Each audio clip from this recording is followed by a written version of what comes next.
Hello everybody, Salty Sweet Ren back here with another episode of Swooning Over Stans, the Grunkle dating sim. And where we last left off, we were in the middle of our crime spree with Stan. In fact, that's actually what this chapter is called in the save file, is Crime Spree. We were just in the middle of it, and who knows what the day will bring, or the evening, or whatever time this is. We're about to steal some art by someone called Clowning. Either way, Stan tried to buy it off this dude, wasn't able to, but now we're in this guy's basement, breaking in, trying to steal this painting. So, the basement is unlit. It smells like dust and mildew, the air sour with wet dirt and mold. Stan moves past you into the dark, his little pen flashlight still lit, and leads you through a cobwebby laundry room and towards a door across from the bottom of a set of rickety wooden stairs. Wait till you see this, kid! Okay, I forgot to get a drink of water before I start, so let me just do that really quick. Thankfully, it's not quite so late as it was last time, so I don't have to worry about waking people up. What I do have to worry about is people asking me, what the heck am I doing with this voice? Hopefully, it goes okay. He picks the lock of this door just as quickly as he picked the last, and the door creaks open into a dark room with odd flooring barely lit by Stan's flashlight. Stan goes first, and as you follow him in, he hits a light switch, revealing a beautifully designed gallery with plush scarlet carpets and gleaming wood paneling full of paintings of sad clowns. Yep. Oh, this is beautiful! Stan looks more excited than you've seen him yet, his arms crossed over his chest and a warm smile on his face. Can you believe that hillbilly chump has a collection like this? You shake your head slowly, still looking around the room with wide eyes. Someday, all of these are gonna be mine. Come on, I'll show you the one we're here to get. You follow him to the back of the room, and he stops in front of a large painting of a clown with bright red lips and blue circles on his cheeks, his eyes outlined in black with comically large eyelashes painted onto his eyelids. His neck ruff droops sadly, and his costume is dingy and worn. What do you think? I think this is beautiful, of course. You really like this kind of thing? No kidding! Stan's voice is edged with hope. They're all beautifully done. It's nice to meet somebody who really appreciates these like I do. I mean, it's a pretty good art piece, well, why not? This is a masterpiece. The way the artist has captured his pain, the way the framing makes him look small and pitiful, even though he takes up most of the canvas. I mean, I do appreciate the finer points of art, myself. The juxtaposition of the inherent joy of clowning and the anguish this man clearly feels is what makes this kind of painting really special. Well, let's get this thing off the wall and out of here. As he works to get the clowning down off the wall, you wander the room looking at the other paintings. And it just occurred to me that clowning has the word clown in it. Of course, it's perfect. As you look over a portrait of a mime with dirt on his white and black striped shirt, you're suddenly grabbed by your shoulders. Boo! Ah! You scream, eyes shut in fear as you throw a weak karate chop at the source of the noise, making unimpressive contact with something solid and muscular.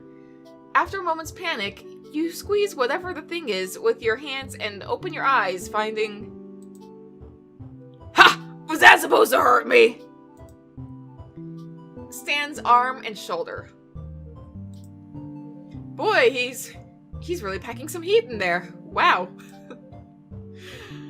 He laughs, apparently very pleased with himself for scaring the absolute life out of you. And hopefully, that didn't make my parents too concerned. It should be okay. You need those boxing tips even more than I thought. You couldn't have said... You couldn't defend yourself from a fly with moves like that! You laugh shakily, and then you realize you're still feeling up Stan's arm. Sorry about that. You pull your hands away a bit too fast and he chuckles, blushing all the way up to his ears. No problem, kid. He clears his throat, and the silence between you begins to grow awkward before it's interrupted. Upstairs, in what is supposed to be an empty house, you hear footsteps crossing towards the door to the basement. Ooh, music changed. This is different. I like it. Stan apparently hears them too, a sudden series of expressions crossing his face from shock to confusion to terror, and finally settling on indignation. He quickly takes you by the arm, whispering harshly in your ear as he drags you towards the entrance of the clown room. As soon as he comes in here, shut the door and I'll shove these boxes in front. Actually, you know what I was just thinking? He earlier said it was a hillbilly who owns this mansion. Could it be McGucket? That's my thought is, could it be McGucket who owns this mansion? Because I know sad clown paintings are popular in Gravity Falls in general. We know that at the end of Gravity Falls, spoilers if you have not seen Gravity Falls, but at the end of Gravity Falls, he winds up getting filthy rich and buying the Northwest's former mansion. And for all we know, this could be the mansion. He said it was some hillbilly. So I'm guessing it might be McGucket. That's what I'm going with from now, unless it says otherwise. You nod, and just as a line of light from the top of the stairs blooms into a wide swath, you and Stan duck behind a wall near the door to freedom, one corner of the stolen painting poking you uncomfortably in the ribs. I'm just gonna do McGucket's voice because it's all I can think of. How do I do a McGucket voice? Like, hey, on my pants! I don't know how to do. This is gonna be a horrible impression of McGucket, so I apologize. Who's down there? Slippered feet come down the wooden steps ahead of you, and when their owner notices the light on, he holds something long and gun-shaped out in front of himself. Pines, if that's you, I swear I'm really gonna shoot you this time! Gun-shaped? Gun-shaped? Gun? Gun! Stan nudges you, jabbing a thumb towards the door leading outside, and jerks his head towards it. Oh boy. You take a step out from behind the wall, take Stan's hand in your own, and pull him into a jog, and then a run, the two of you scrambling up the concrete steps out into the cool night air as a voice shouts swears behind you. Stan kicks the door shut on his way out, and there's a startled yelp behind you as it makes contact with the owner of the house. There's more swearing, but you lose it behind you as you run, flashlight in one hand and Stan's hand in the other. When you reach the tree line, you part and maneuver your way through the bushes and brambles, Stan crashing through them behind you. Okay, maybe it's not McGucket, because this could be a legitimate gun. As you run, a deafening gunshot goes off behind you and you realize that you're being chased. Holy smokes! Run for it, Ren! The noises get closer, close enough that you can hear your pursuer swearing continually and loudly. You slow a bit, flashing your light behind you, and raising the beam to find the distant but visibly enraged face of a man with a rifle in his hands. Oh boy! Acting on pure instinct, you fling the flashlight in the direction of the angry man and take off running again. After a moment, the man cries out, and the sounds of pursuit fade with one final cry. I can't really say this because my parents are upstairs, but like, curse you, Pines! I'm just gonna stick with that voice. Stan cackles. Sounds like you hit him! You reach the Stanmobile first, sliding into the passenger seat as Stan slips his new clowning into the back seat before joining you in front. Both of you panting and huffing, Stan hurriedly starts the engine and pulls off. That was fun.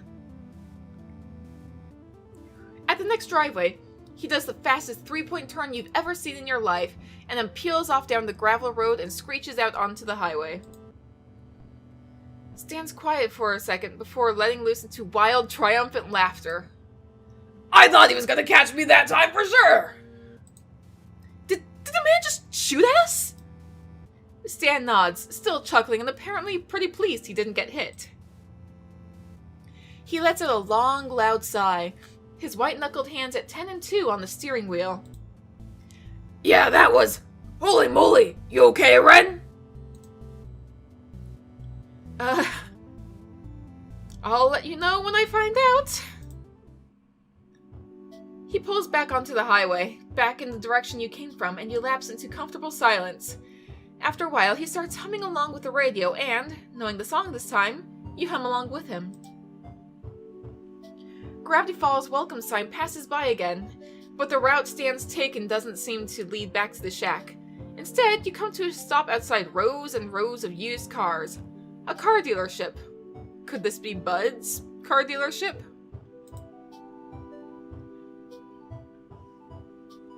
Stan slides out of the car, withdrawing something from a pocket within the breast of his jacket. Once you get out and around to the front bumper, you see that it's a cigar. You mind if I smoke? I do. Unfortunately. But, yeah, sorry, Stan. I'm a little, Stan puts the cigar back. Sorry. From your place a ways down the road, Stan surveys the lot, eyes sweeping back and forth until they land on what looks to be a fuse box under the dark overhang of the roof on the far side of the dealership. What are we getting? New dry belt, some spark plugs, a couple other things I can't remember the name of and aren't worth explaining. It won't take all night though, right? You lean back against the front bumper of the car next to him and stuff your hands in your pockets. There isn't much light pollution around here, so the stars are bright and numerous above. Provided your car gets fixed up, this might not turn out to be such a bad trip. So, how are we doing this? We gotta get rid of the lights. I doubt Bud's clever enough to have night vision cameras. I knew it. I knew it was Bud. But we cut the power to the whole place, and the cameras are gonna be gone anyways. So we cut the power, find a car that makes the same make and model as yours, I take out the parts your car needs, and now we're maybe an hour and a half tops. I can get the lights. You sure? I mean, I can try if you explain it to me. I mean, my only plan is, I mean, it could be kind of intuitive. I think these things are supposed to be labeled, yeah? And if all else fails, you just smash it, right? That's how it works? Yeah, I got it. Yeesh, starting to remember why I quit doing this kind of thing. You sure you're alright with this kid? You know, robbing the place? You don't think I can do it? No, that's not it. You've been keeping up with me just fine all night. You just don't seem like you have a lot of experience here. I can do it. Yeah, I can still do it. He smiles, a warm and genuine expression that ignites something fuzzy and soft inside you. You don't notice you're staring until he turns away and moves away towards the trunk. He reaches into the car and pulls a lever under the driver's side of the front seat, and the trunk pops open. You follow him to it, and after rummaging around the contents for a minute, he brings out a pair of pliers. Alright, you go over and take care of the lights. I got a few things to get together. You crouch down behind the fence when you reach the lot, scrambling along in the shadows until you reach the dealership's main building. With a peek over the edge, you see that the wall of the building is cast in shadow from a poorly placed streetlight. Another peek, and you spot a car the same make as yours off to the back of the lot, near a sign that says, "Discount section, big deals!" It takes an embarrassing amount of effort to get over the fence, but you manage it and press yourself flat against the wall, inching towards the fuse box. Sounds about right. It's locked, but you pry it open with the pliers and look over what's inside. A bunch of switches, some wires, anything labeled?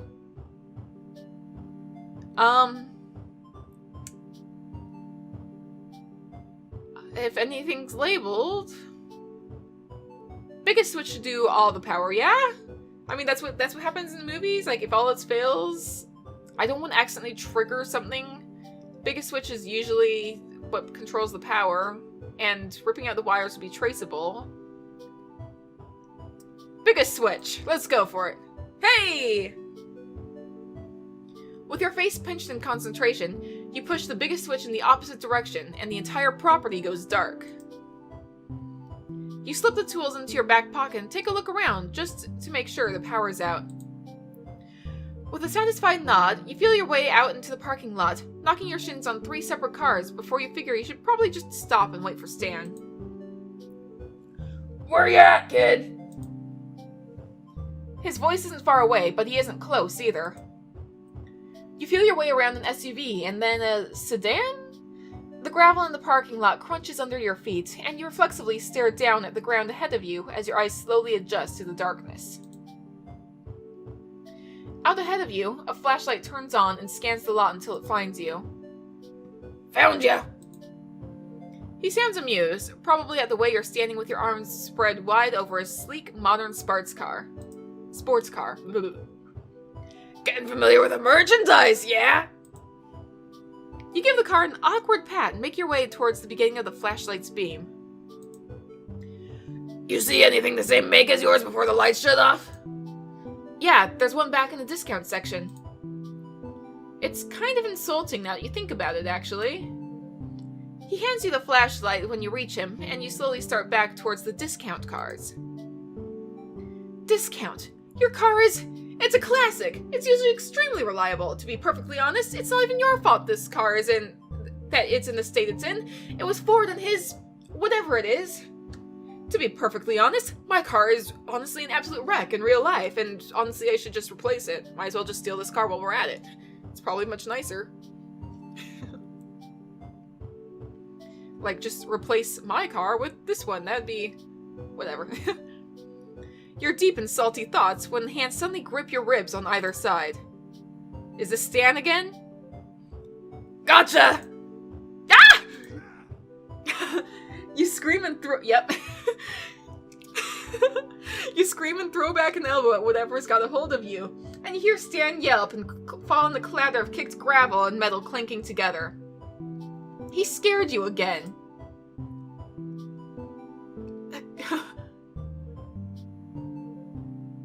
I don't think it's that funny, but like, I mean, he could be impressed that I got him. I'm gonna be like, oh wow, I really got you that time. Holy smokes, kid! You turn the flashlight on to where you heard him fall, and you find him with a hand cupped over his face, blood dribbling out from between his gloved fingers. Did I really get him that bad? That was him. Yeah, I deserve that one. Oh, crap, I didn't... I'm really sorry. No, I'll be alright, just help me up. You tuck the still-lit flashlight into your back pocket for a moment, reaching down and finding his hands in the dark to pull him up. Once he's on his feet, you retrieve the flashlight from your pocket. As you bring the beam to Stan's face, you find him holding a handkerchief over his nose and squinting. He's apparently brought a backpack with him, and it's sitting on the ground behind him where he presumably dropped it when you elbowed him. You know, that was a really solid hit. You got a lot of power in there. I don't know if you were just saying it to be nice earlier, but I really could show you some moves. Teach you how to direct that kind of strength. Yeah, that sounds like it could be fun. He removes the hanky from his nose for a moment, gently prodding at the bridge of his nose with a finger, and frowns. Well, it's not broken, that's for sure. That's good. He laughs quietly, taking a clean corner of the handkerchief and dabbing at his nose with it, grimacing and sniffling hard when it still comes back clean. Good to go. Are you sure you're alright? Yeah, of course. I've gotten a lot worse beatings than that, believe me. His face is flushed from the sudden injury, but he does look otherwise okay, so you sigh and plant your hands on your hips. Then let's finish this. He reaches out towards you, then catches a glimpse of the blood and reconsiders, wiping his gloves as clean as he can with a hanky. When you reach the car you spotted earlier, he pops the hood and drops his pack on the ground next to the bumper, unzipping it to reveal a jumble of various wrenches and tools. Alright, hold the flashlight steady on the engine and keep an eye out.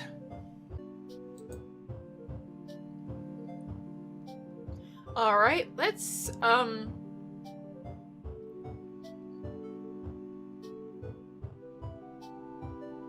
I kind of want to do both, like, but, if he's telling me to keep a lookout, and I've got the flashlight, I should probably be,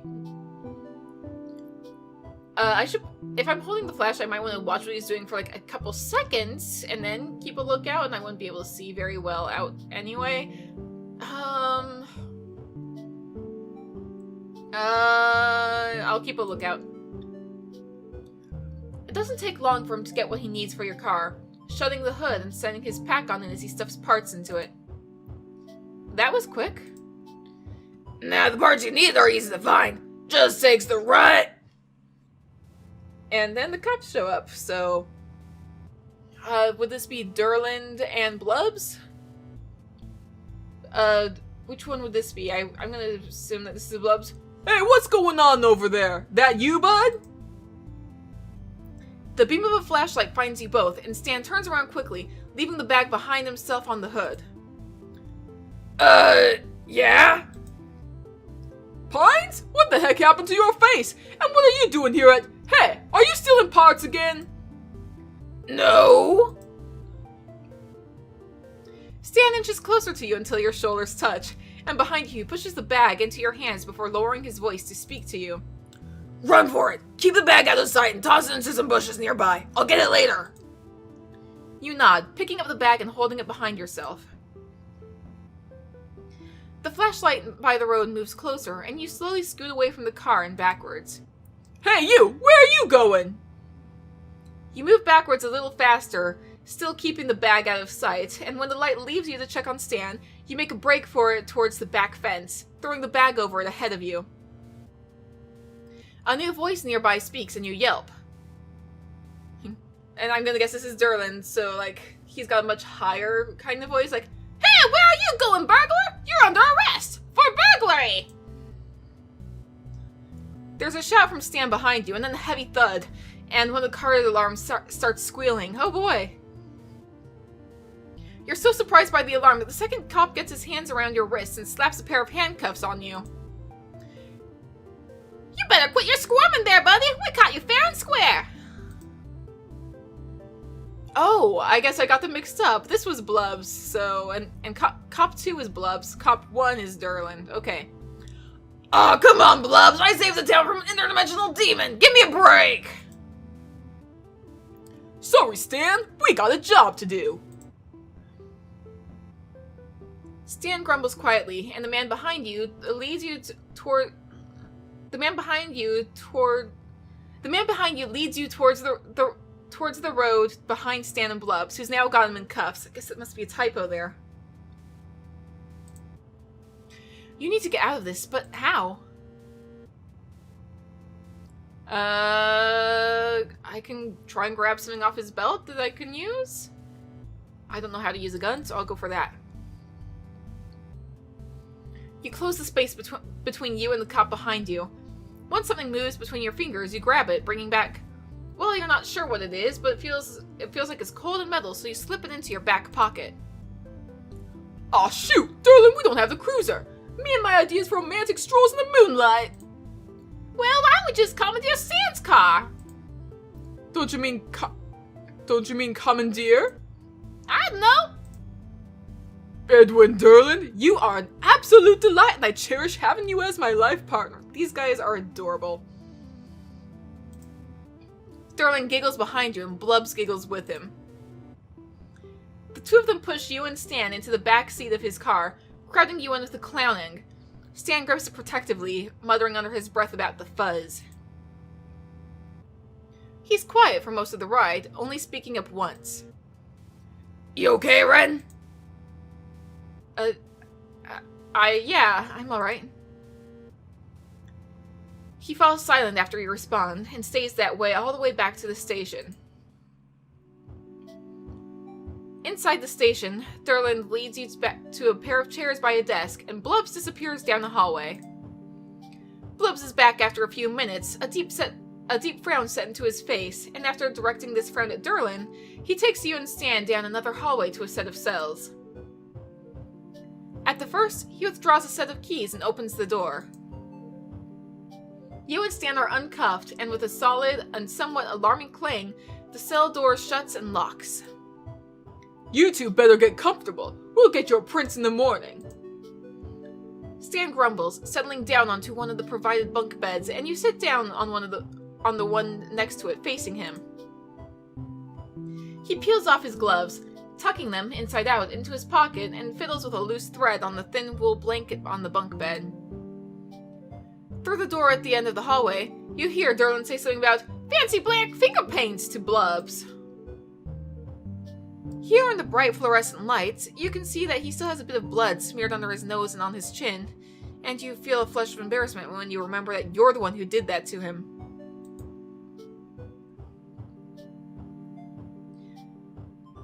Well, this is not so great. You can say that again. How are we going to get out of here? Stan shrugs, crossing his arms over his chest and flopping back onto the mattress. I mean, I don't know if this was supposed to happen or if I screwed up, but I mean, Don't think we can, kid.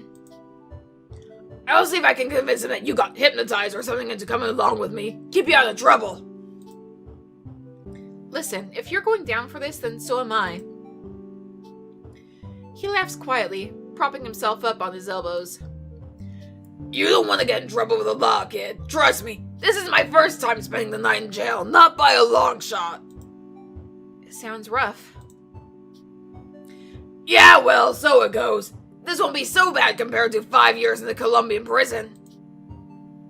There's a story behind that, but he doesn't look like he wants to tell it at the moment. Anyway, the only way we're getting out of here is with the keys. Then we could just slip out a window or something. You think for a moment, stuffing your hands in your pockets, and suddenly remember the thing you grabbed off the second cop, Durland. Oh, wait! You jump to your feet and dig into your back pocket, withdrawing a small metal thing you stole to find that it's a set of car keys on a plastic keepsake photo fob. Stan's not looking, staring down at the floor of the cell instead, but you think you know what to do with these. You go up to the bars of the cell, looking for Durland. Hey! Can you hear me out there? You dropped your car keys! The faint discussion in the other room stops, and a moment later, Durland comes into view. Where'd you get my keepsake key fob? I've been looking for that! You hold it out through the bars with both hands. Oh. Huh. I thought it was the actual keys for a second, but a key fob, that's different. As he reaches for his key fob, you reach out to his belt with your right hand and unclip the ring of keys from his belt. He doesn't notice. Durland thanks you for returning his key fob and gives both you and Stan a scrutinizing stare before heading down to the hallway through the door. You hold the keys out in front of yourself and jingle them triumphantly. Look what I got off Durland!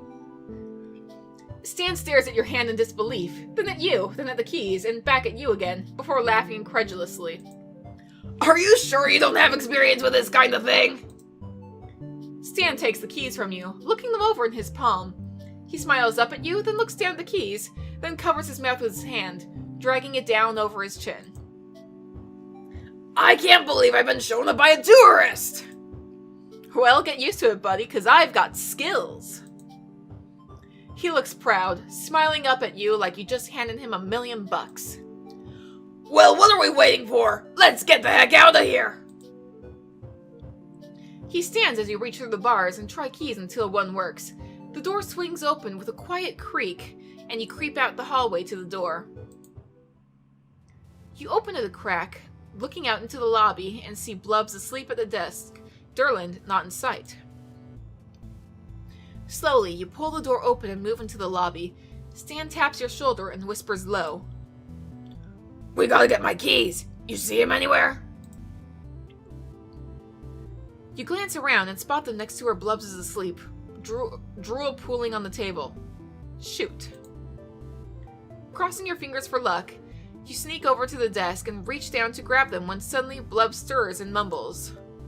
Dang Bigfoot, stealing my shoes, stretching all my shoes. Stan snores behind you and you manage to suppress a laugh as you pluck the keys away. Wait, hold on.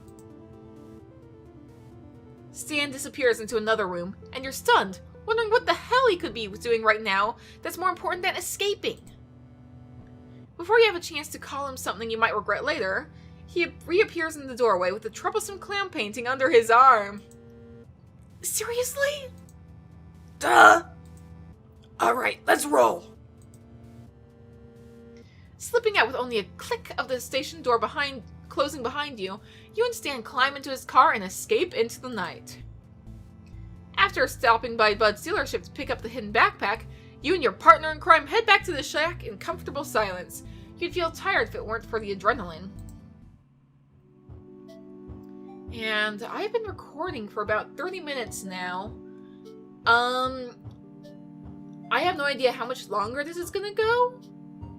I'll probably wrap up whatever scene this is. I think. I'll do it. Yeah, I'll wrap up this scene and hopefully next episode will be a decent length.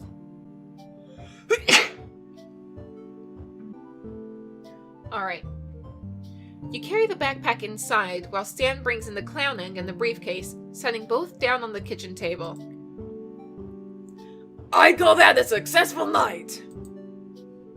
Even though we got arrested, so would I. And fun, too. You grin over at him and realize, in the bright kitchen light, that he's still got blood on his face.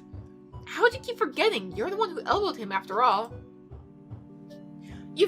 Well, come here.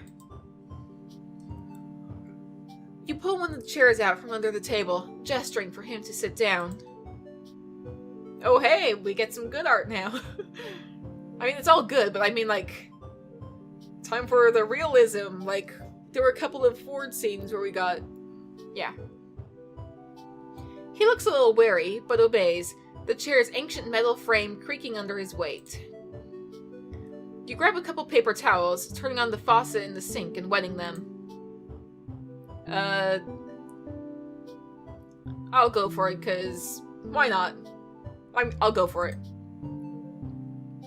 Mentally steadying yourself, you hold the side of his face and neck in your hand. With gentle pressure, you guide his head to tilt back up until he's lit fully by the overhead light. You can feel him blush under your hand, his skin heating up, and he seems too surprised to protest or even speak as you wipe the now dried blood from his face. He's quiet while you work, watching you with warm brown eyes rimmed by dark lashes. I could have taken care of this myself, you know. He says this, but he hasn't pulled away or made any move to leave. I did the damage. The least I could do is clean up after myself. Anyway, you've done plenty as it is.